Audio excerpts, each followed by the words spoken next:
Yeah,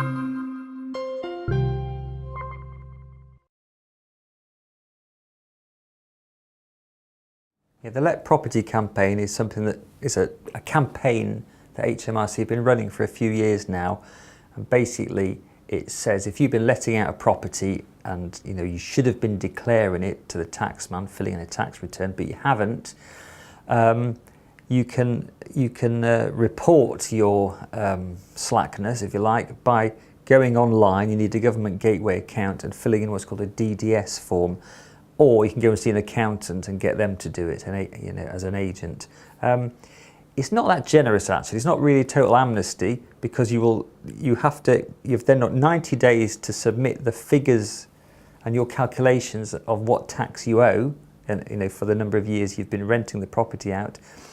And HMRC basically will still want the tax off you. They'll still want some penalties off you. So it's not overly generous, but the penalties they want will be less than, say, if they discovered that you were renting out a property and you hadn't told them.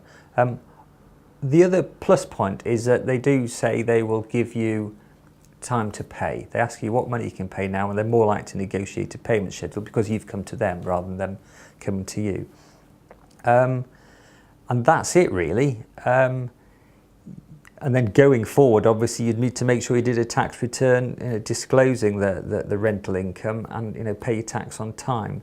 But it's supposed to encourage people who think, oh my God, I've been meaning to do this. Well, if you do it, rather than them finding out, there are little advantages, as I said, less penalties, and you can negotiate time to pay, and I suppose it's off your chest then as well. You can just sleep and go forward doing it properly.